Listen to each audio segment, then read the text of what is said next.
I'm your host, Josie Van Dyke, and I am sitting by my favorite reality star, Monica Garcia, everybody. I'm so happy to be here. I'm so excited you're here. Thank finally. you. I finally got you. I'm okay. I have to bring this up. Bring it up. Okay. Bring it up. I have to bring this up because I know you were so mad at me last time. I was butthurt. I know because I saw someone sent me a post that you were like, I don't know if it was. It's probably on Patreon, on like my Patreon Okay, members. yeah. And it was like, why Monica Garcia will never be on the podcast. Yeah, I was like, she didn't come on. So now and I was like, oh.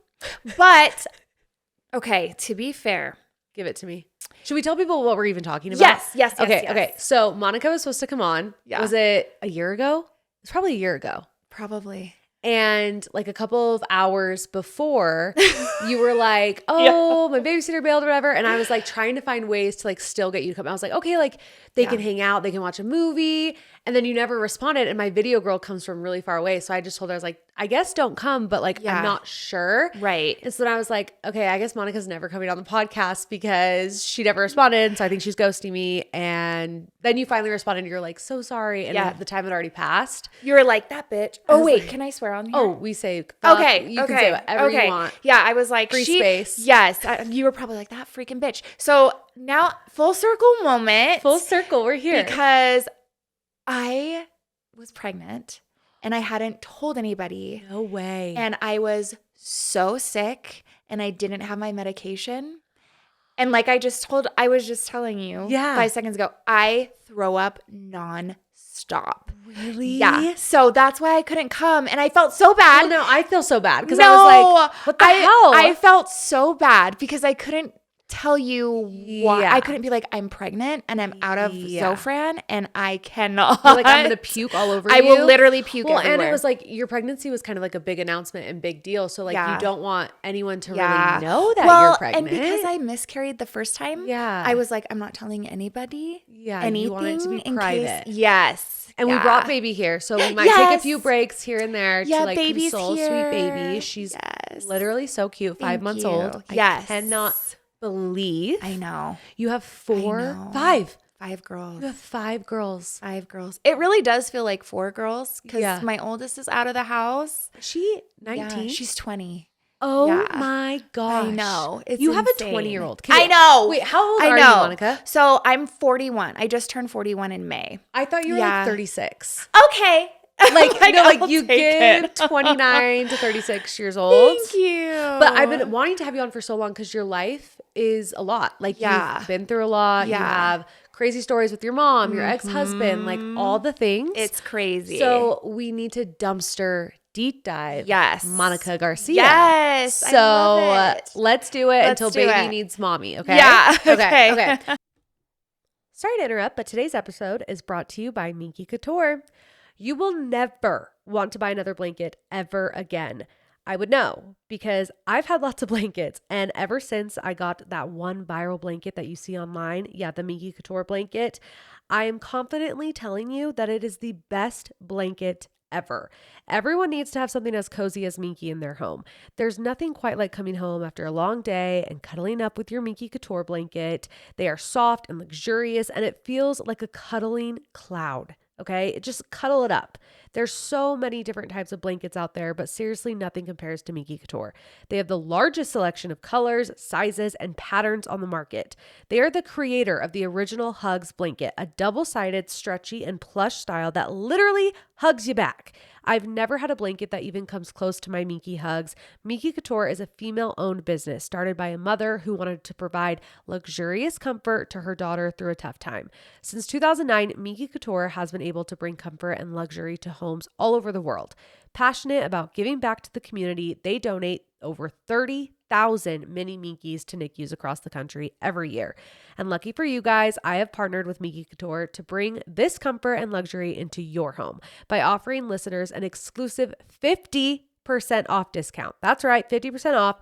Use your code weeklytrash at checkout for 50% off your next purchase on all full-priced items. You can use it in-store or online at softminkyblankets.com. Again, use code weeklytrash for 50% off your next purchase and treat yourself to the best blanket ever. Follow them on Instagram for additional deals and updates at Minky Couture.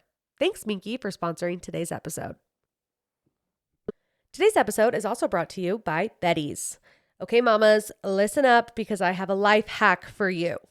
Are you tired of fighting your kids to make their beds? Say hello to Betty's, okay? The unique design lets your kids make their bed with just a zip. I would know because I have one for Bentley and I have one for Brooks, and you sure as heck bet I'm going to get one for Banks when he has a big boy bed because it has made my life so much easier. They have a patented bedding that includes everything you need: fitted sheet, top sheet, and comforter in one seamless piece that zips together. My kids love feeling accomplished, and your kids will love it too when they can make their bed all by themselves every single day. Make your mornings easier and visit bettys.com. That's BEDDYS.com. And you can use code TRASH for 25% off your order. They are great for hard to make beds like bunk beds, RVs, etc., or for anyone that just wants better habits, because the day is better when you start it making your bed. So discover the joy of hassle-free mornings and the satisfaction of independence for your kids with Betty's Revolution Betty Solution. Again, that's bettys.com. Use code TRASH for 25% off your order. And thank you, Betty's, for sponsoring today's episode. Monica, Where are you from? So I was born in Boston, Massachusetts, and then moved to Phoenix, Mesa, Arizona. Okay. And then... Wait, from what I can remember from your story, didn't your mom, you went and lived with a different family or something? Yes. So what happened was... Yeah, let's go. Because do you have siblings? No. Only child? No, only child. And I think that's also why I wanted a big family. Yeah. Because it was so lonely growing up with just me and my mom. Mm-hmm. So, only child. My mom never really married. She did actually get married once for 3 weeks. Okay. 3 weeks. Did you like the guy? From what I remember, yes. How old were you? I was 8. Okay, so you were old enough to know who he was. Yes. Oh, yes, for sure. But they got annulled. They had an annulment. Okay. So they were only married for 3 weeks. Okay. And then after that is actually when we moved to Portugal. Okay. Lived there for a couple of years. And then after that was when I lived with the family in Pennsylvania. Okay, so you've been a lot of places. Was Dad ever in the picture, your birth father? Dad was in the picture until I was 4. Okay, do you know where he is now? No. And the last we heard, from way back then, was Florida. So. Wait, that's really crazy that he left at 4 and did he ever visit? Did he ever call? No. He ran away to Florida with his boyfriend. So, wow. We did get, my mom did have people call her looking for him, where's Robbie? And so she's like, I wonder if he's dead. I don't know. I have no idea. Did he feel shame for being gay? Why do you think maybe decided to just run away from his life? Because, how do you leave your kid? So his boyfriend and my mom, they were this little triangle of really parenting. I get co-parenting. And my mom and his boyfriend, my dad's boyfriend, would have fights. And he'd be like, you were an experiment and all this stuff. Okay. And in that experiment, she got pregnant. And so I don't know if it was maybe he just always knew he was gay. And then because he ended up getting a girl pregnant, it was just, I don't know. But he ran away to Florida with his boyfriend when I was 4. I'm so sorry that you never had a father figure. Did you have a grandparent or someone who stepped in to be that father figure for you? No. I mean, I knew my grandmother. Okay. But not my grandfather. And growing up, honestly, the people that I was close with were my best friends' families. And they were actually more parent figures than anything else. Even your mom, more of a parent figure than your mom. I admired them as mothers. Gotcha. More, I think. So from what I can remember, your mom went to New York or somewhere? Yes, she moved to Manhattan. And then that's when I was in Coatesville, Pennsylvania. Okay. And how long were you with that family? Oh, I want to say a year and a half, a year, And how did they feel about the fact that your mom was just kind of leaving you? I don't know. Because you were what, 13? I think it started like, hey, can you have Monica for a few weeks while I go to Manhattan and like start this job and like become situated, find an apartment, whatever. And then it just turned into all of a sudden I'm like living there all the time and I like go to school there and I don't. Because how old were you then? 12. 12. Mm-hmm. Okay. Yeah, I was around 12. Because I remember like starting like Young Women's. Okay. In the church. Were you raised LDS? My mom was actually raised Catholic. Like her whole family's Catholic. And then my mom converted to the church when I was 5. Okay. So I was pretty much raised LDS. What made her convert? Missionaries. Okay. Yeah, missionaries. So when you guys converted, like, did you get baptized at 8? Like, was it like full throttle church every Sunday? Yes. I remember them giving, you know how when a baby is born in the Mormon church and you give them a blessing in front of everybody? They did that with me when I was 5. Okay. Yeah. To get your name in the church. Yes. So I would remember like being up in front of everybody when I was 5 and them giving me like a blessing. So so I was baptized at 8 and Young Women's at 12 and got my Young Women's medallion and all the things. Okay. My ex-husband and I, Mike, we were sealed in the temple. Like, so I was. The whole thing. Okay. Yeah. So at 12 years old, your mom leaves. When does your mom come back in the picture? And then where do you go from there? Like, how did you end up in Utah? So I ended up in Utah because, well, a couple of things. So whatever my mom was going for in New York didn't end up working out. Yeah. And so she got me back from the family and we ended up moving back to Mesa, Arizona. Okay. And then I graduated high school. Okay. And I got pregnant at 19. Oh, so you met your ex-husband online in Arizona. Yes. When I had a 1-year-old. So I know. I'm like, it's such a mess, girl. Okay. Wait, so so you have 3 baby daddies? Yeah. Okay. Technically 2. Okay. And I say did he adopt her? Yes. Okay. He adopted her. Her dad was not in the picture. Oh, I didn't know that. Yeah. I didn't know that. Yeah. So I never really had to deal with him at all. Yeah. And then Mike adopted her. So it was really like that's her dad. That's her dad. But wow, Monica, your story just gets crazier and crazier. I know. And then people are like, "You're crazy." And I'm like, "Take a look at my life." No freaking shit. No shit. I've been through a lot. Yeah. Okay. It's a lot. Wow. Okay, so when you got pregnant at 19, was that guy somebody you knew? Was that a one-night stand? Yeah, like, no. It was not a one-night stand. It was actually someone that I had known. We had known each other since we were 12. Yeah. And he just didn't want to be part of it. He did, but he had a very bad drug problem. And a lot of his teenage years were spent kind of like like he did one of those wilderness programs here in Utah. Okay. And like so he was like a bad stuff. Kid. Yes. Yeah. And one day our daughter was like crawling around on the floor and I will never forget this. And it actually makes me cry. I'm sorry. No, it's okay. It's like a bad day. Yeah. Monica's been like through a bad day. And today's not a great day for her. But thank you for still coming. Like seriously, that means a lot. Yeah. I was like, girl, I came back from Lake Powell just for you.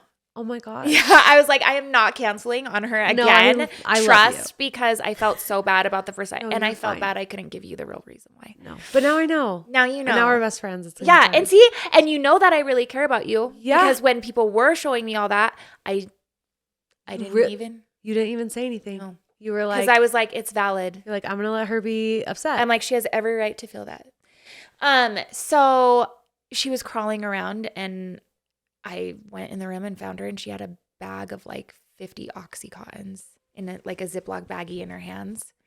And I grabbed it and flushed it down the toilet. And then he went to work. All my friends came over and moved me out while he was gone. And I left the divorce papers on the table. Got married? Yeah, we were married for just under a year. Wow. So, yeah. That's a lot. Yeah. So that was crazy. That was my experience at 19. Yeah. So, yeah. And then at that point, he chose drugs over. Yeah, at that point it was like what do I have to live for, I just lost my wife and baby and whatever, and it just never recovered from there. So do you know where he is now? Yeah, I think he's still in Arizona. Okay. Yeah, but we don't talk. He signed over obviously all his rights, everything. Okay. Yeah. He was like, he was like, I'm out of here. Yeah. Okay. Yeah. So then you meet your ex-husband, Mike. And I met him such a crazy way. So I was in such a bad place when I went through my divorce. Yeah. Were you living with your mom? Yes. Okay. I was living with my mom. Okay. At this point, I was like 21. Okay.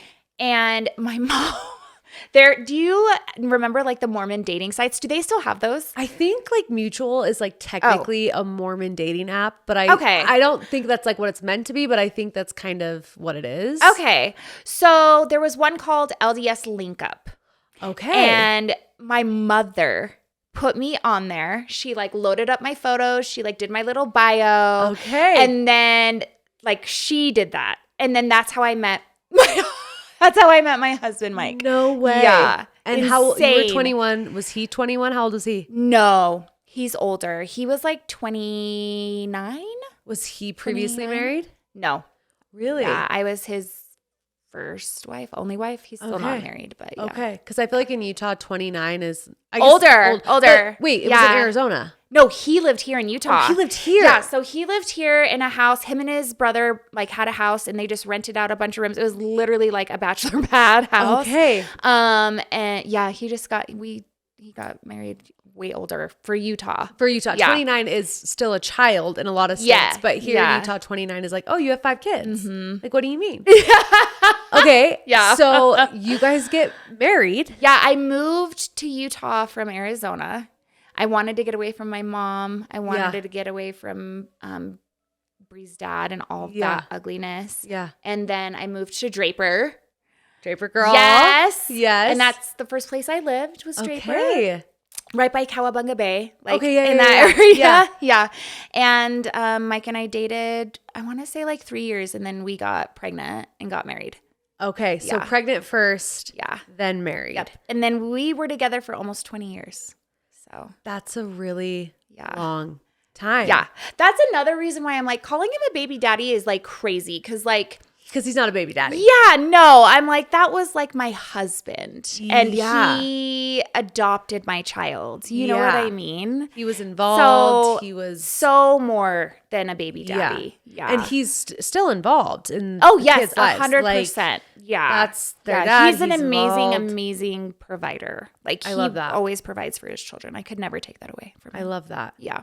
So during that time in your life, what was your relationship like with your mom? Because you obviously have a very rocky relationship with her, and like watching the show when you guys were on the show together, just the way you guys communicate with each other, everything. It's a lot. Mm-hmm. Has it always been like that? Mm-hmm. Has there ever been like a good time? It's like a very toxic relationship. Yeah. Where you have like high, low, high, low. Yeah, peaks and valleys, right? Like it's never just like good. And when it's bad, it's bad. Yeah. And I think that a lot of people, I feel like the viewers that resonated with it were very grateful for it. Yeah. But a lot of people didn't believe it. Like they thought it was an act. And to be honest, if you are not familiar with a parent like that, I could see how you wouldn't even believe it. Like, how could a parent be like that? How could a daughter be like that? Like, it's so foreign to you if you have a healthy, normal family. It was a mess. I moved here, like I said, to kind of just get away from it. And she was still in Arizona. She was still in Arizona. And then she followed me here. So she moved here. Okay. And were you like, please don't? And yes. She still was like, no, I'm going to. Yes. Okay. So she moves here. Yes. And now she lives 30 seconds from me. So. Okay. We have an audience now. We took a little break. We got cute little baby watching us. She's little so baby cutie. Girl. Okay. But what we were talking about was your mom, how she moved here. Now she's like 30 seconds away from you. Yeah. So that's fun. That's a good time. It's horrible. But let's go back. We'll get back to that. But let's talk about Mike for a second. So you get married and you have 4 kids together. He adopts your oldest. Yep. So what 4 was girls. Yeah. that marriage like before it ended? Or because there was an affair involved on your part, right? Yep. In 2021. Okay, 2021. You guys got married in like 2010? I'm joking. Sorry. Okay. 2011. Okay. I was like, that was like Wait, really recent. cut that out. In 2011. Okay, Yeah. in 2011. Yeah. Okay, so what was marriage like before that incident of you cheating? It was okay. I mean, I have to right in the beginning it was good. Okay. And then we got to the point where we were just honestly roommates. Okay. I was working full time. He was working full time. And we literally lived what I call in passing, which is you see each other on your way in and your way out. Yeah, just like all roommates. the time. Literally roommates. He slept on the couch. Oh, he slept on the couch. Yeah, he didn't even was on the sleep couch for years. Yeah. At first, it started with like, it worked out better because he had insomnia and we were fighting all the time anyway. Yeah. And then he never made it back to the bedroom ever. So, really? Yeah. And like, that's hard because you don't want your kids to think that that's like normal. No, you want to know when I was like, okay, we need to make a move. Yeah. Was I had people coming over one day, and as any psychotic mother, I'm like, clean your room, fold the laundry, mop the floor, scrub the toilet. And one of my daughters goes, it was my daughter Jaden. She goes, why do we have to clean Dad's room? He should have to clean his own room. And she was talking about the living room. Oh, yeah. How old was she? She was probably 6. Okay. And even she was like, this is where Dad is. Yeah. Okay. Yeah.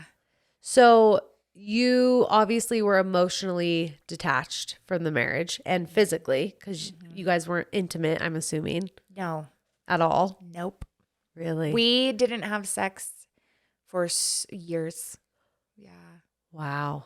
Yeah. That's a long time. Years? Yeah. Like the entire time. So like even before, I know everybody is like, you had an 18-month long affair. We were not having sex for 18 months. Yeah. And I'm not justifying. I'm just explaining. It started emotional, right? Yeah. And it was emotional and mental for like a little over a year. And then the physical started. Okay. And so, no, we weren't fucking for 18 months. And it was your brother-in-law? So it was Mike's sister. Okay. Her husband, but yes, my brother-in-law. Okay, so you both were married into that family. Yes. We were both the in-laws. And how did the emotional side start? Because I'm thinking of my brother-in-laws, like my husband's sister's husband. Mm-hmm. And I'm like, I don't even know. Because like we don't talk. So like were you guys like texting? Like how did it initially start? So it actually initially started by him asking his wife for my phone number. So we were going on, there was a huge family trip where they were going to their cabin. And we were at a family dinner. They didn't know if we were going to go. He asked his wife for my number and she gave it to him. Yeah. Obviously not thinking twice. Yeah. And then he kind of was just like, we really want you guys to come. Like, please, you guys have to come. Like, we love you guys. Like, That's how it started. So he got my phone number from her, and then it just started with like honestly little things like we want you and Mike there, and then it slowly starts turning into venting honestly about the family. Yeah. And then like bonding over the fact that your in-laws are driving you crazy. Yeah. And then you know, it's just it really is And that's the thing that I'm like, it was gradual. It doesn't just start with, it was gradual. Oh my gosh, we're having sex right away. Yeah. It was such a long drawn out thing. And again, not justifying, is seriously one of the biggest mistakes of my life. If not the biggest mistake of my life. That and reality vonTEASe, honestly. Yeah, which we will be talking about. And, you know, yeah, I wish I could take it back. I do. When it did get physical, yeah, was there talk of, okay, you leave your wife, I'll leave Mike, let's make this a family. Like, let's run off in the sunset together. Okay, can I just tell you, like, it's so weird because even hearing you say that is like, that is so psychotic.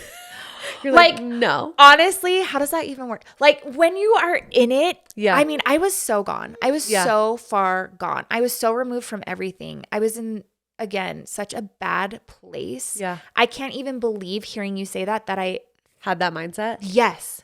So that was the mindset that you had. Yeah. Yes. Like, we were like, okay, we're going to make this work somehow. Da, da, da, da, da. Like, we're going to be together. So what was the game plan? I don't even know if there was one. Honestly, I just got to the point where it did get physical for that, 5 months, whatever, towards the end. I started feeling so guilty. Once the physical stuff started happening, it was like too much to bear. Yeah. And I ended up going to my bishop and I told my bishop everything. Okay. So that was the first person. Was there any friends in your life that knew? Yeah. And were they like, Monica, what are you doing? Were they like, we'll support you no matter what? Like, what was their thoughts on it? Their thoughts were like, because they obviously both. knew your marriage. Honestly, but yeah, I was going to say their thoughts were both. Their thoughts were like, what are you doing? But we support you. But what are you doing? Like, we're here for you. We love you. We've seen your marriage and where it's at and how that's going. But also what are we doing here? Yeah. But honestly, there was nothing anyone could have told me. Yeah, you were. I think it would have been to the point where I just would have like cut my friend out. Yeah. You know what I mean? It was so bad. So you go to your bishop, and do you tell your bishop, I'm having an affair with my brother-in-law? And I'm sure your bishop thinks, okay, well, are you going to try to fix your marriage? Or was he like, okay, yeah, end your marriage? Because you went in with the intent of like, I'm not trying to fix my marriage. Like I went in with the intent of like, I'm getting a divorce. Yeah. Yeah. Honestly, I have had such bad experiences with bishops. Yeah. And that whole system and how it's built. But I am very, very fortunate that I had the bishop I had at that time. He didn't even ask me that right away. He was just like, I'm worried about you. Are you okay? Yeah. Like, what is the situation at home? Yeah. Like, more like what's going on at home that this would happen? Like, are you safe type of thing? And he was just like, I'm going to let you lead on this. I'm not going to tell Mike, but I am going to tell you, you need to tell him. Yeah. I'm not going to force you as to when. And I think he could also tell, though, that that's where my mind was. Like, I wasn't going in there to keep shit a secret. Yeah. It was going to come out. Yeah. I went in there to like, I can't do this anymore. Yeah. And so I sat on it for a few weeks and then I told Mike next. And did you tell, are we giving your brother-in-law a name? Should we call him John Doe? Yeah, John Doe. Okay, John Doe. Yeah. Did you tell John Doe you were going to the bishop? Mm-hmm. Okay. So he knew that was happening. And he didn't want me to. Okay. Yeah. He was like, no. Because was not do that. Was he like, let's tell them on this day? Like, were you going to tell them at the same time? Like John Doe tell his wife, you tell Mike on the same day? No. There was like no plan for that. I think what was happening was that there started to be, okay, we're not on the same page anymore because I'm like, I can't do this shit anymore. Yeah. This is actually eating away at me. Yeah. Where I think he probably could have gone forever. Or just like really? Not. Yeah. I think maybe men, I don't want to say that because I'm sure some women too, but I think some people, let's word it like that. Yeah. Are just wired differently. Yeah. And that's fine. He probably could have just either like stopped it and been like, okay, we'll never talk again. Mm-hmm. Or like, let's just keep going. It's fine. Interesting. So was he being intimate with his wife during this? So you know what's so funny is I always wonder that with affairs. Yeah. So I was not one time. Right. And then he was telling me he wasn't, but he was. So he was being unfaithful to his unfaithful. Not like a ton, but yes.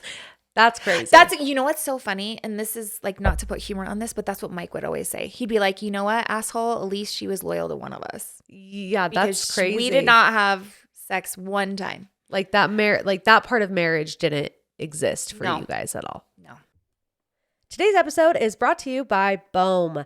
Okay, besties and trashers, listen up. If you're ready for fall wardrobe and you are ready for a little refresh, like me, if you saw I got rid of all my clothes, you need to check out Boom. I'm not kidding. I'm obsessed. Their denim actually fits like a dream. Their dresses are perfect for any vibe. And the sweaters, don't even get me started. Cozy, cute, and so easy to style. Boom just dropped their new arrivals and it's giving main character energy for your fall fits. Dress them up for dinner, keep it casual for errands. These pieces do it all. And of course, I got a code for you. Code weeklytrash gets you 20% off at bohm.com. That's BOHME.com. Go add everything to your cart now and thank me later because these pieces won't stay in stock long. I know, because it's happened to me. So again, go to bohm.com and use code weeklytrash for 20% off. And thanks, Bohm, for sponsoring today's episode. Today's episode is also brought to you by Shed, the easiest way to start your weight health journey. With Shed, it only takes 3 minutes to get started. You'll fill out a quick online form with your goals and health history, and their medical team will create a personalized treatment plan just for you. Everything happens online. No doctor's offices, no pharmacy lines. Your FDA-approved medication ships straight to your door. And the best part, you're not doing it alone. Shed pairs you with a dedicated member success team to help you track progress and stay motivated along the way. Clinically studied treatments, no insurance required, and zero hassle. Get $100 off your first month by using the link in the show notes. Shed is making health simple, effective, and actually doable. Thank you, Shed, for sponsoring today's episode. So you tell Mike, Yeah. what is his mindset at that time? Like, is he like, get out? Like, I'm leaving, you're leaving? Like, No, he wanted to make it work. Yeah. really? Mm-hmm. So you had to really put the nail in the coffin and say, no, like, we're getting a divorce. Yeah. He was like, okay, well, I don't care. Yeah. Like, I think he knew where our marriage was. Mm-hmm. And so he held space for the fact that I could see how this could happen, but livid at the fact, like, why couldn't it be anyone else? Like, Yeah. why did it have to be him? And, you know, I've gone through this a lot. I wasn't like seeking it out. Yeah. Like, it's because I wasn't going to the bars. I wasn't on dating apps secretly. I wasn't like flirting with guys. So I wasn't putting myself out there. It literally was because it was someone that got my number and started texting me. And so and I'm not blaming him. Yeah. I'm not. But it was, you know, how he asked, like, how is it him? It was just like, I don't know. Like, in the outside world, was your brother-in-law, John Doe, was he your type? Like, was that someone that people would be like, oh yeah, that makes sense why Monica would, you know, have an affair with him? No. So it was just kind of like, whoa, okay, this is coming out of left field type of situation. Yeah. Okay. Mm-hmm. So you divorce Mike. Do you try to make it work with John Doe after? Does John Doe get a divorce? Okay. So when I told Mike, obviously he was like, I'm telling my sister. Yeah. So he tells his sister. So John Doe didn't get to tell his wife. No. Mike did. Yeah. Okay. Yeah, I'm pretty sure. Or I'm trying to remember exactly. Like I said, this was over a decade ago. No, that's so crazy. They act like it was yesterday. Yeah. And this was literally like 15 years ago. Okay, wait. But if this was over, you have younger kids. I had Bree and Jaden. Okay. At this time. I did not have West and Kendall until after. So we got divorced, Mike and I. Because I'm like, how's the mathing right now? No, I'm gonna break it down. Okay. So we got divorced. I moved out. I left Mike everything. The house, everything in it. I didn't go after him for child support, alimony. I was like, I was the one that fucked up. Yeah. You can have everything. I went to the bishop. I got excommunicated. I was yes. And I felt so guilty. I went through literally meeting with the missionaries every single week, reading the Book of Mormon again. I went through the discussions again in the church, like what you go through when you're excommunicated, you have to do it all over again. Yes. I was going to church full time. I was doing everything I needed to do to fix this as much as I could, and to like prove to the world and myself, like, I'm not a piece of shit, because I was a piece of shit. Yeah. Sorry. No, you're okay. So Yeah. We ended up getting remarried because of it. Like, he didn't leave my side. He was so worried about me. And I know everybody's like, you're a whore, you're this, you're that. Yeah. And I'm like, there is nothing you could say that I have not already called myself. Yeah. I promise you, whatever you think you can throw at me, I have called myself worse. Yeah. And so, yeah, it was like, I don't know, like 6 months maybe. And then we got remarried. And then that's when we had our other two, West and Kendall. And then it just went south. Mm-hmm. So you end it for good. Mm-hmm. And how old is your youngest when that happened? Oh, I don't even. Let's see. How old would she be? I'm like, girl, you're asking me to do math. Do you remember what year it was? Like, how long ago was this? My divorce was final, like, 2020. My divorce was final 2023. Oh, wow. Maybe it was 2022. It was when I was filming. Okay. Like, when I did my interviews for Housewives, like when you first sit down and interview, I was like going through a divorce. Okay. So, yeah. So yeah, 2022. Okay. So that leads 3 years. That leads us into a little bit of Real Housewives. So before being casted to Real Housewives, when you were in the middle of like your divorce situation, is that when you became friends with Jen Shah?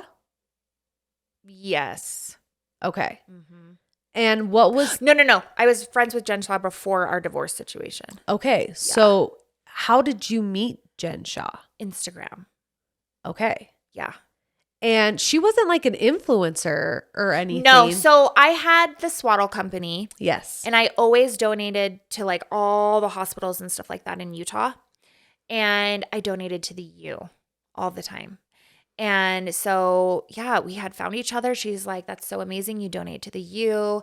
Her assistant at the time, his name was Murillo. He had reached out to me on Instagram and was like, you should come to this. You should come, to that. And then Jen and I had met and called each other all the time, FaceTimes, whatever. And then when things really, really started like becoming a friendship was when we did the WAP video. Okay. Yeah. WAP. And that's WAP. actually, WAP. yes. Yeah. There's lots of WAP. Yeah. And that's actually where I met Angie too for the Okay. first time. Katsunavis. Yeah. So that friendship obviously went south because that's why you started Reality vonTEASe, right? Yeah. Or did you start that while you guys were friends? Like, what was because it sounded like on the show, it was to get Jen Shah like caught for being a bad human. Yeah. So the switch was when she had let her assistant go. There was a gap in time between Murillo working for her and she was trying to balance everything without an assistant. I was like, I could totally help you. Like, I could literally do this. Yeah. And that's when everything went to shit. Yeah. Okay. Real quick. Was it the way she like treated you? Yeah. Okay. Yeah. So and everyone else. Like at this point, like Koa, who was her designer, was like my friend. The other assistant at the time, her name, I'm not going to say her name. Yeah. The other assistant at the time, who shall rename? We'll call her Jane Doe. Jane Doe, yeah. She was my friend. We were all integrated. And it was just everyone being treated like complete shit, not getting paid, the threats of the physical abuse.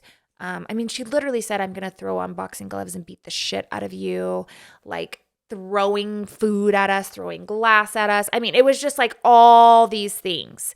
And that's kind of when everything started to go south. So when was the idea to start Reality vonTEASe? Was it for Jen, or was there a part of you that was like, I also kind of like talking shit about all these girls? I didn't even know them. Okay. And see, that's what is like the biggest misconception here is the fact that it got turned into us coming after all the women.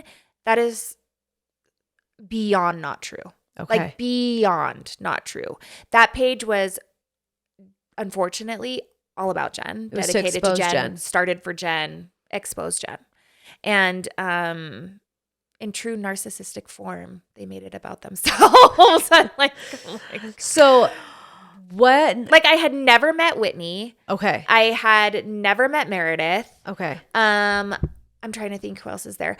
I met Heather one time on a FaceTime call for like 10 seconds. Okay.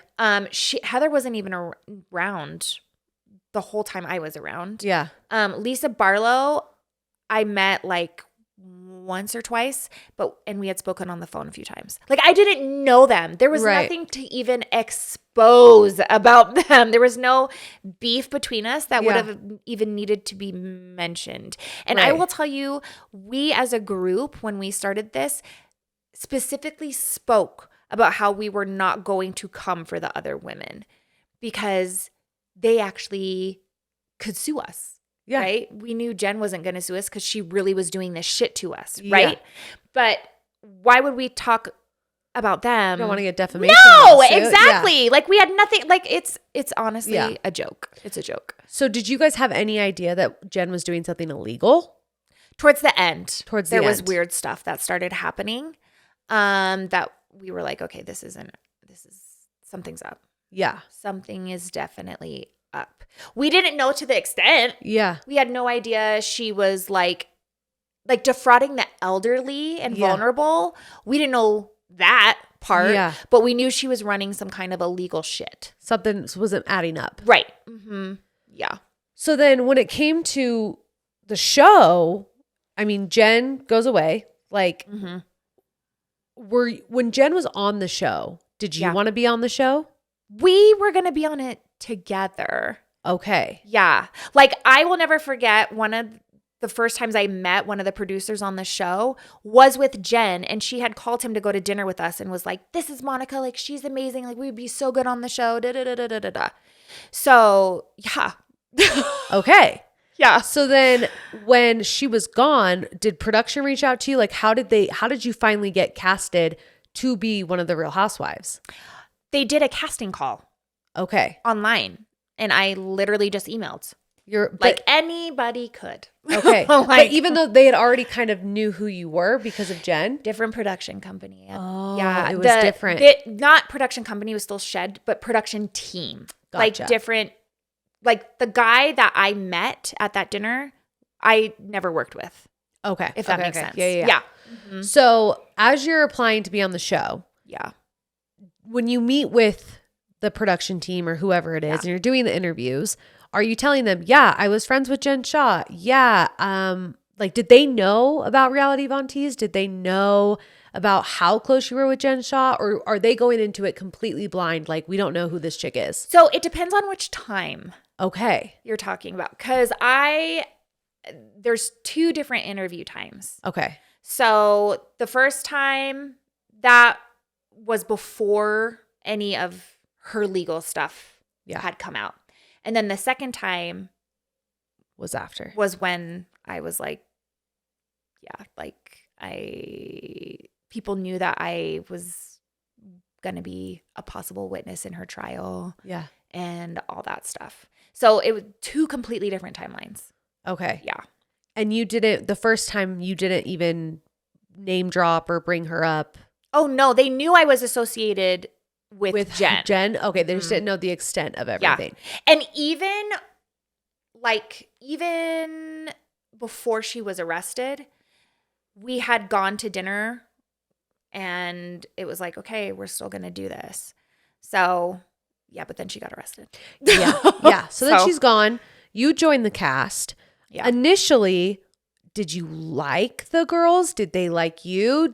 What were the vibes going into it? Because you were the first housewife that didn't have this insane amount of wealth to her. And you were more humble. You had parts of you that were really relatable, which isn't common in housewives. I think when we look at housewives, it's very extravagant and it's like, I find it so fascinating when people say that. Yeah. Because if you actually go back to Real Housewives of Orange County, when it very first started, Tamra, they were wearing leggings and tunics on that reunion stage. Yeah, it was a different time for sure. So I'm like, yes, it's evolved into this. Now you come on and you have a $50 million mansion and you have a jet and you have this and that, which, by the way, Do you really? Yeah, no. But Yeah, whatever. It was these women that were very relatable. Very but relatable, still, normal. like, had somewhat of this elitism, Mm-hmm. right? But they were not bougie ass dressed No. as a dust feather in purple. La, No. la, la, la. But You lately know? they don't cast people like normal people. No, That's that's not- what I mean. Yeah, but like, I it's think not it's so normal. funny when people are like, "Oh, you were the first." I'm like, "No, dude. You like, weren't the first. Real It Housewives used of to be Atlanta that. was tunics and leggings, honey. Yeah. Or even like Orange County, like Gina, I feel like was another Yeah. casting where, you know, more humble beginnings. Yeah, more humble beginnings. So like when you go into this group of women who, you know, either they pretend they have money or they do have money, whatever it is, it's a different group of women that you're Yeah, being they have thrown debt. into. That's what I like to call. Okay. They have a lot of debt. So, but yeah. did you like them? Did they 100%. like you? Like, what were the vibes? I was good with them. Okay. Like, I really was. This is what blows my mind. First of all, I never had beef with Mary. I never had issues with Meredith. Like, if you're watching this, see, it's not like I'm out there just like, the real person I only had beef with was Lisa, right? If Okay. you're watching my season, it's not like I'm fighting with Whitney and I'm fighting with Heather and I'm fighting with Mary. That's not what happened. I really, really, really liked Whitney. I went in there good with Angie. And I was fine with Meredith. I was good with Mary. Heather, I don't know what to say about that one. I really don't. Lisa Barlow and I were really good too. I will never forget the first scene we filmed together when we were, and it was that dinner or lunch, I guess, that I'm at with Angie and Lisa. And we wrapped filming for the day, and she goes, "Oh my God, I love you. Like, I love you. Like, literally best hire ever." Like, it's not like there was all this hate and there was like, nobody likes each other. Did you even want to be our friend? It was like we were a mess. But you're going in there knowing full well, like, oh, I had an Instagram page where like it didn't start to be a snark page for housewives, but an like Instagram page that they wanted us to like post for them. Yeah. Like it just ended up being like this place where people would go to get information about housewives and Jen. About Jen. Not even about housewives. We didn't even like, it wasn't like a recap of like even other franchises. Okay. It was literally just Jen. Because I didn't know what reality vonTEASe was until it came out. Because nobody did. We had like 4,000 followers. Yeah. So that's I why was I'm like, it wasn't this big thing that everybody. Girl, you weren't.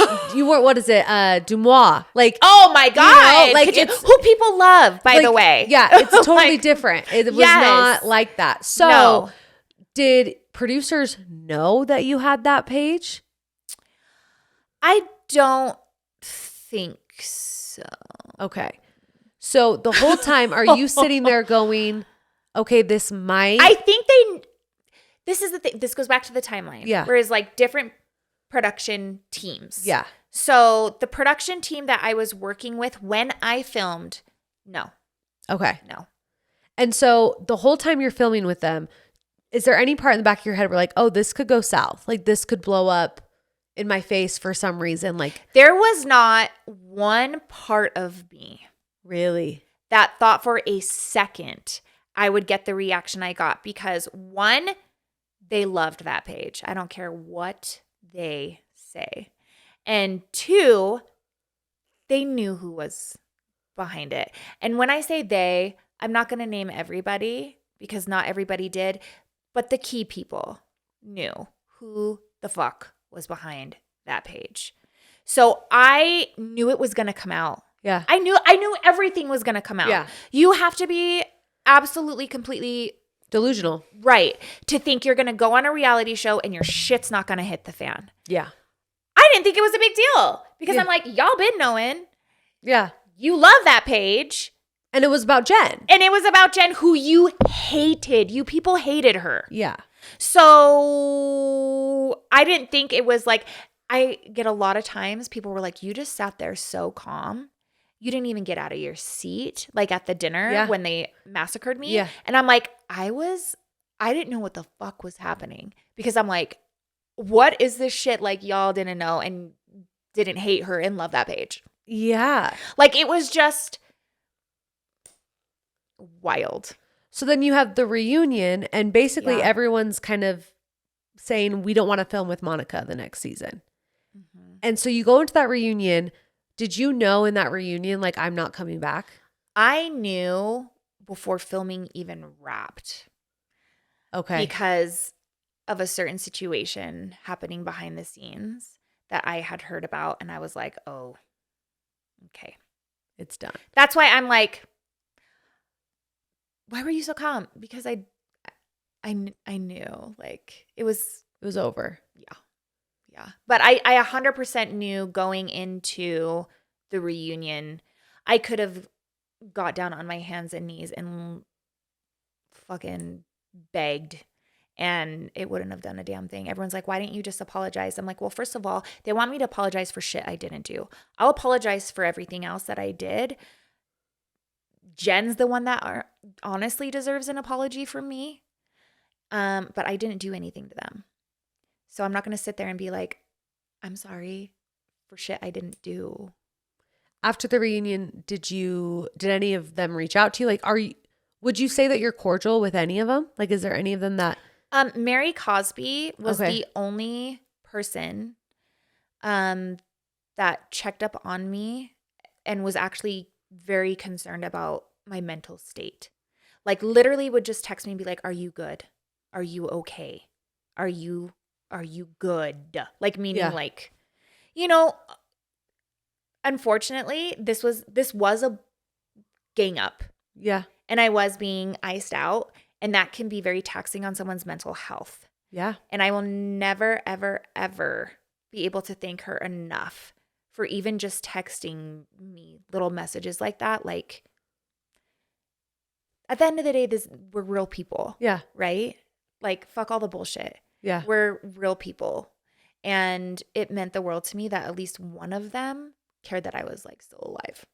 Yeah. Honestly. That's hard. The only other person was Whitney. Well, because they said that Whitney reached out to you at some point to get information or something. Yeah. You're like, I honestly, that part, whatever, it was at BravoCon. Okay. That she actually made a really big move. She paid for it. Heather didn't like it. Yeah. But yeah, I was all alone at BravoCon. I wasn't allowed to do press with them. They wouldn't even sit with me, like, in the auditorium. I had to sit with people from other shows. I wasn't allowed to sit with them.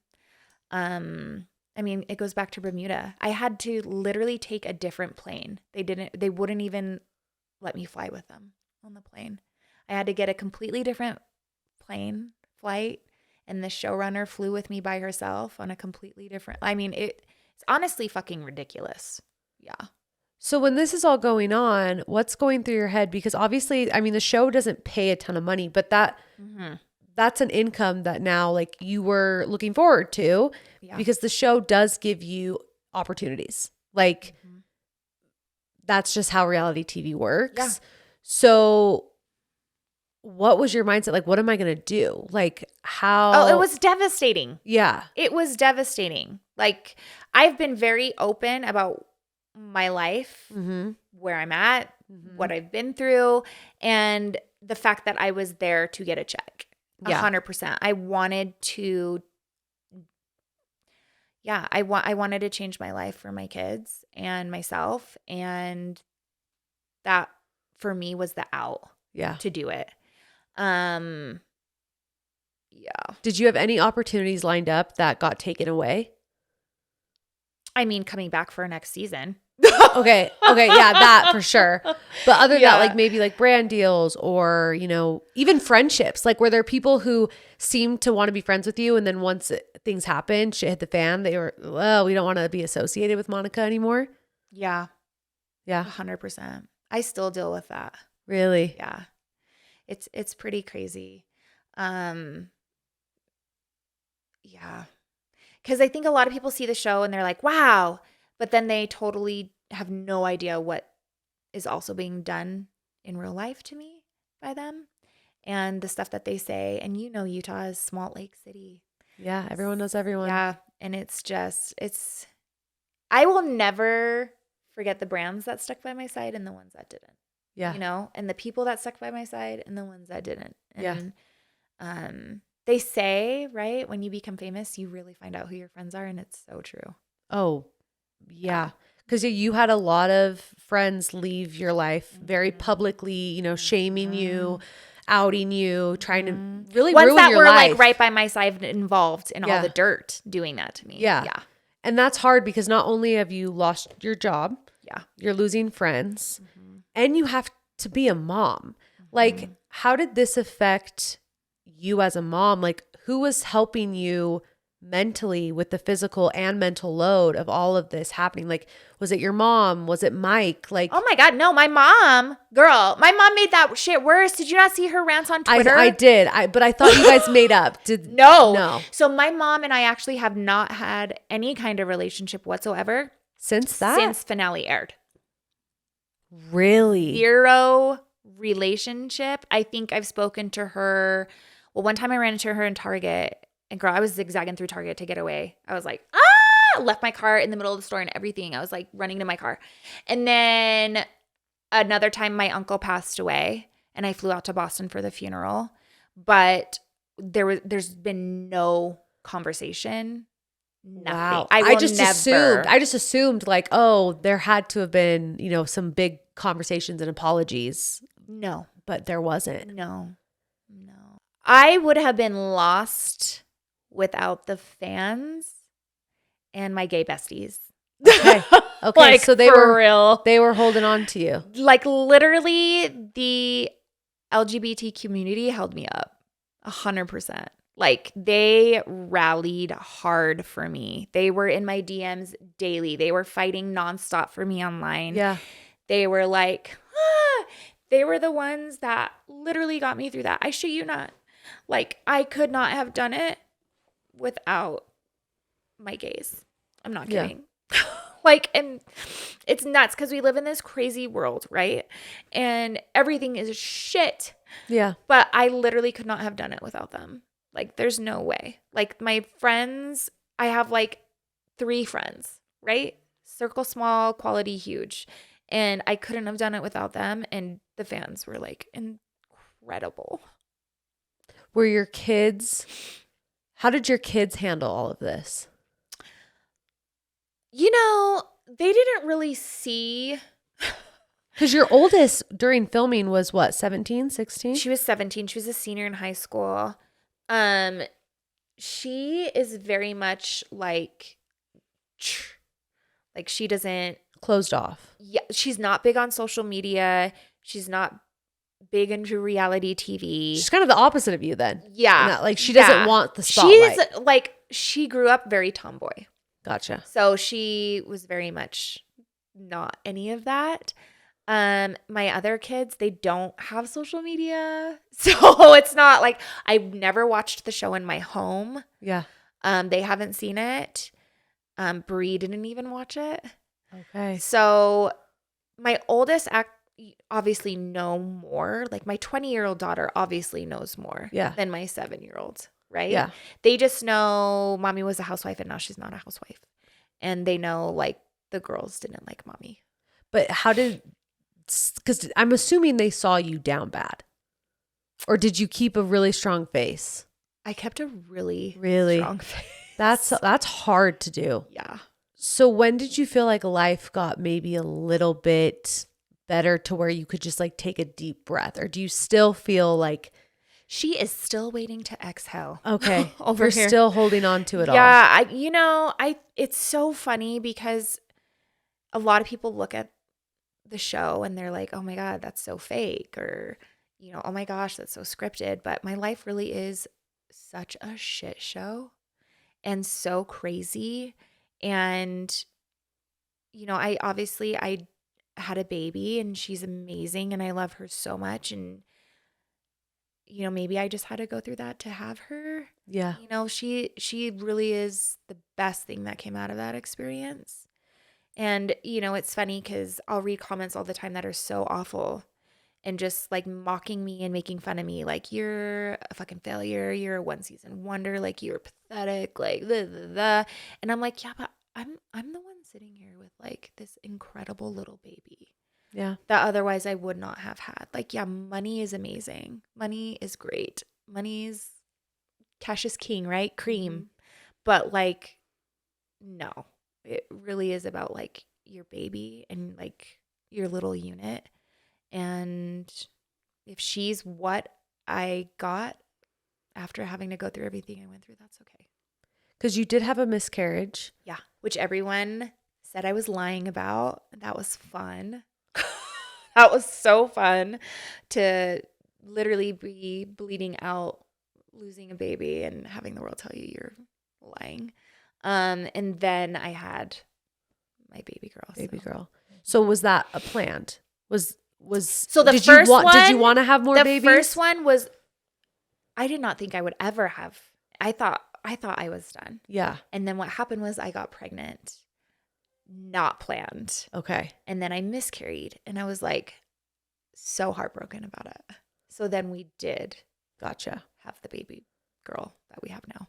And what was pregnancy like? Because how old were you when you got pregnant? 40? Yes. And I mean, your first pregnancy was 19. I know. So, that's pretty crazy. Pregnant for decades, girl. You've been pregnant as a teenager. You've been pregnant at 40. Geriatric pregnancy. Like, how was pregnancy? I was really, really sick. Yeah. I'm sick the whole time. I have to be medicated the whole time. Yeah. But it was honestly probably aside from that, one of my best pregnancies. Okay. Yeah. And best then pregnancy. Newborn phase, Mm-hmm. postpartum. Not going good. Not going good. No. Well, and you have a 20-year-old. Yeah. And a 5-month-old and all the kids in between. Like Yeah. you are in every phase of motherhood. Yeah. And I told you this before because we've been going in and out, making Yeah. sure baby's good. But I don't think you get enough credit for the mom you are. And I think I can even say, like, watching the show, you only see parts, and it's really easy to go, oh, I would never do that as a mom, because you're only seeing 2.5 seconds. No one really knows the kind of mom you are. And I'm seeing it firsthand, the kind of mom you are, and you don't get enough credit for that. Thank you. And I think being judged for the kind of mom you are is probably one of like the hardest kind of critiques you can get, because those are your babies. Those are your whole world. Yeah. And so that's hard when the whole world thinks that you're not a good enough mom. Yeah. There's like very few things, like I said, that can really trigger me. That is so hurt. Like when people were like, you need to have your kids taken away from you. That is like scary shit. Yeah. When the world is thinking that of you, when literally everything you do is for these little humans, and you're not even you anymore because you're just mom, and there's nothing outside of that, So yeah, it's been really difficult to feel like you're bleeding in front of the world so that they can feel like I can relate to her, and then just be completely destroyed for being that vulnerable. Yeah. And like, I've made some big mistakes. Like, I'm not taking away from that. I fucked up so many times in my life. But like, that's literally being human. Yeah. Like, none of us are perfect. Every single one of us, I feel like, has really dark chapters that we hope never get read. Yeah. Right? Mine are just all read. Yeah. And it's, everyone's like, well, what else is there? And I'm like, the fact that reality vonTEASe was my biggest secret. If me exposing the abuse of a person to me and the criminal that I was dealing with makes me like this horrible person, like, okay, I can live with that. If that's my biggest secret, I think I'm doing okay. Yeah. Like, Well, like your other biggest secret happened over a decade ago, and that, that was a long time, and you came clean. I came clean, and I went through fucking hell. Like, I was excommunicated from my church. I felt like he wasn't, by the way. John Doe. John Doe, yep. Interesting. Was not excommunicated. Only I was. Okay, so John Doe wasn't excommunicated. Also, guys, we have a baby in the picture now. Just needed mama. She needed mama, okay? We needed a little nurse break. She's precious. Now she's taking a little nap, a little contact nap. Exactly. I love it. But okay, that's crazy that John Doe wasn't excommunicated from all of that. Yeah, no, he was not, and I was. And so that processing that alone was a completely different thing for me in and of itself, let alone dealing with everything else on top of that. Because it was like, I was the one that came forward. I was the one that admitted it. I was the one that was going through what the repentance process should be and having to retake the discussions and having to get rebaptized and all the things. Are you still active? No. When did you make that decision? It was probably a couple years after. It was honestly a couple years after. Okay. I think I thought that would fix everything, and it still didn't. And I still felt like an outsider, and so I did that. Okay, so we've talked about Real Housewives. Yeah. With Real Housewives, do you know anything that's going on now? Because the new season, obviously you haven't been asked to come back on the show. Do you see a world in which that would ever happen? I mean, for a minute there, it almost happened in this last season, in season 5, towards the end of the season. But just from what I've been told, okay, I don't know, take that for what it is. Yeah. Heather found out about me possibly coming back, and she was like, if she comes on this show, I will fucking quit right now. Really? Mm-hmm. So you're definitely not Heather's favorite person. No, which is so weird. Yeah. And like literally nobody knows why. Like, what did you do to her? I'm like, I don't fucking know. I don't know what that hate is all about. It's weird to the point where I have my crazy conspiracy theories. Oh. And I'm like, she's still wrapped up with Jen. Okay. Yes. And she like did that for Jen because I don't know if you saw this or not, but on a Watch What Happens Live after the show aired, she's like, I hope Jen is happy. Like, I just hope Jen is happy that we got her off. And I'm like, okay. Interesting. Yeah. Yeah. So I feel like she went that hard for Jen. When Jen does get out, does that make you nervous at all? No. I mean, it makes me nervous in the sense of like, hopefully she's not the same person, right? Gotcha. Does that make sense? Mm-hmm. Like, hopefully this has changed her. And I, more than anyone, understand we all need forgiveness and grace and second chances and whatever. Yeah. An opportunity to change. Every single one of us does. And she has definitely had time to go through that. And hopefully she has. I'm not going to begrudge someone something that I need myself. So, which is forgiveness. And, you know, hopefully she is able to forgive me for things that I did. And she also owes me an apology for things that she did. This goes both ways, like any other relationship. But yeah, I think, you know, all the women are like, we would forgive her and film with her again. So it'll be interesting to see if That's crazy. Yeah.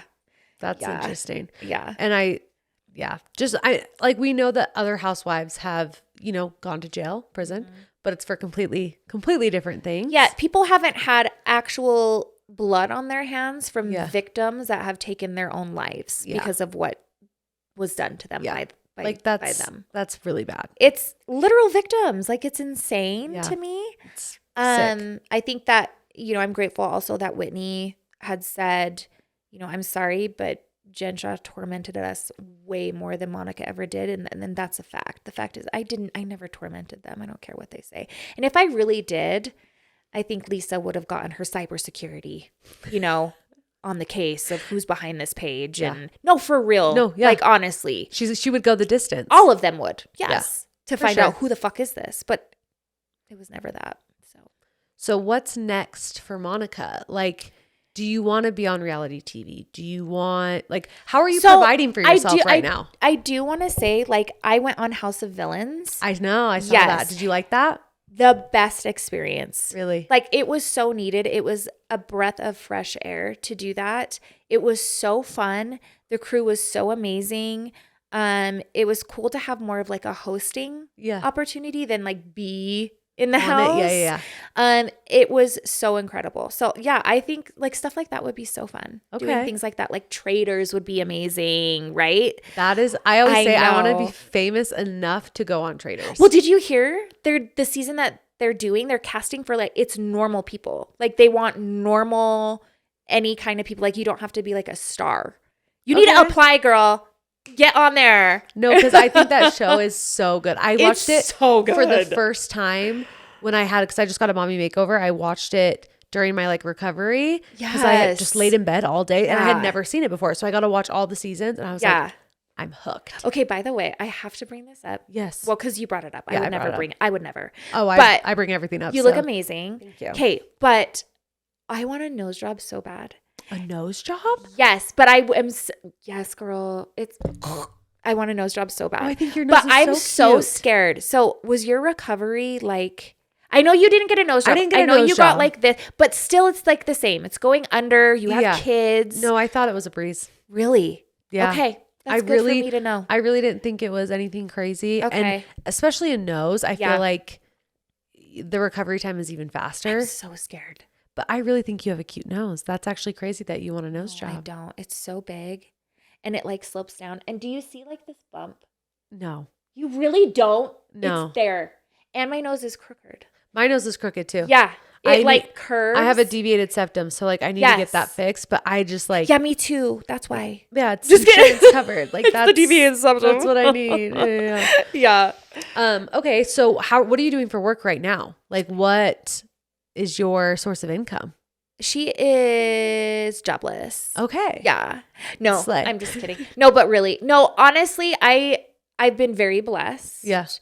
And luckily she gets that child support and alimony. Yeah. And she lives in a house that she can afford. You have 5 children. Yeah. No, it's little things like here and there. Like House of Villains was incredible for that. The appearances and all those kinds of things. It's just like you have the a little great things. following on social media. Yeah. You need to utilize that. I love the people that support me. I'm very grateful for that. Yeah, for sure. Definitely you have a community that rides for you. Yeah, they're awesome. For sure.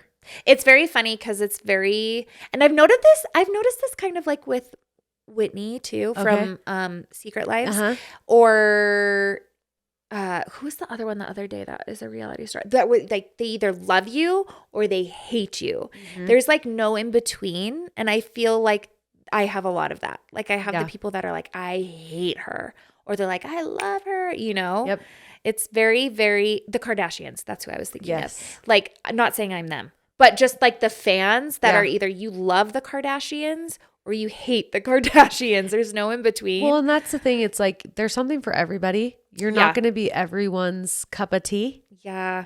But I honestly think it's a good thing when, like, whenever I get like unfollows or whatever, I'm actually like, good, like leave. Cause I don't want you here if you don't want to be here. Like I want people who actually want to be following me. Like if anything, it's growing a more organic following and an organic community of people who actually care about you. Yeah. So like, I think it's a good thing when you're a little polarizing because it really takes out the people in your life that don't want to support you. True. But it also means that you're true to yourself. Yes. Because somebody who is loved by everybody is kind of fake. Yeah. Like, it's true. And I even find myself as like a podcast host, like I need to stay pretty neutral a lot of times, but I still need to speak my mind on certain things, and I still want to say certain jokes, and I still want to, because that's who I am, and I can't just be fake. Like I can't I can be neutral for the most part, but there are times where I have to be like, no, I'm going to say what I say, and I'm going to do what I think. And it's crazy how much that triggers people. It really, really does. Yeah.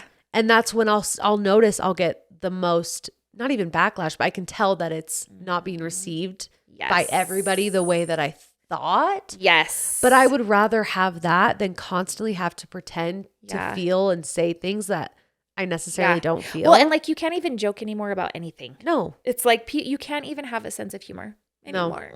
Yeah. So stay true to yourself, because Yeah. that's where real friendships and real connections and real growth happens for True. sure. So last thing I want to touch on before I let you leave, because you have a Yes. bebe. Being a baby. mom, Yes. because we kind of touched on motherhood a little bit. Yeah. You said you always wanted to be a mom. Yes. Like that's from like what when you I was a wanted. little girl. Like it was hard growing up without brother. Like I remember always wanting to be at my friend's house because there was just always life. Yeah. There was always like kids running around and, family dinners and all this stuff. And I always wanted that. I hated waking up on holidays. I hated it because it was so depressing. It just felt so depressing. It was like you open your gifts and it's done. It's not so like quiet. the fun of Yeah. and it was like just my mom even, and I never wanted that. I always wanted my child to have siblings. Yeah. So that they could at least have each other, and that was something that was very important to me. And yeah. How has it been having the age gaps that you do? Like having a baby and having a 20-year-old? Like, yeah, that's wild. Yeah. No, it's actually been really healing for my kids. My 15-year-old was going through some stuff and I was really, really worried about her. And, you try to do everything you can as a parent. Being a teenager is hard. Being in junior high is brutal. And especially you add like today, I feel like kids are not even kids anymore. It's scary. It's such a different world. And 15 is 21. Yes. Yeah. And I'm not kidding you, Josie. I swear, the second she came to visit her in the hospital, something switched. And it just has like this relationship with this baby. Like I've never seen anything like it. It literally breathed her back to life. Really? Yeah. She loves her so much. And like I mean, from the second she saw her in the hospital, it was just like, it was something changed in her. And she's brought our family closer together in a lot of ways. Yeah. They're just a bunch of little mommies. Yeah. They're obsessed with her. We'll go somewhere. They'll pack their own little like diaper bags for her. Yeah. I brought you this, baby. And like, they'll just, they're just so cute with her. That's so fun. Cause like age gaps like that aren't super common. No. And especially here in Utah, you hear a lot of women being like, I need to have my baby so close together because they're not going to be friends. And, Yes. Yeah. And you see that dynamic and it's so beautiful and tender. And like, how cool is it that she's going to grow up with 5 moms, basically? I know. No, I'm really especially with everything I've been through in my life. Yeah. And not having anyone I can rely on in my like family like that. I'm just so glad that they will have each other. I'm hoping that they're close. But yeah, I am. I'm so glad they have each other. Yeah, you gave your kids the family that like you didn't get to have. Yeah. Because you really are like, this sounds so depressing and dark, but kind of a lone wolf. Like I am completely alone. Yeah. And that's a very hard thing to go through your whole life. Like your whole life you've felt. It's a lot alone. of trauma. Yeah. Do you do therapy? Yeah. Yeah. Yeah. I honestly have done it my whole life on and off. Yeah. Which I'm grateful for. I went through therapy a ton when I went through like my excommunication and like the affair. And it saved me for sure. Well, I'm glad you have that because you do have a lot of things. A lot of things. Damaged. Do you damaged over here? Do you see yourself getting married again? I don't know. It's, I mean, your 3rd marriage. That's crazy. Your 4th. Oh yeah, that's right.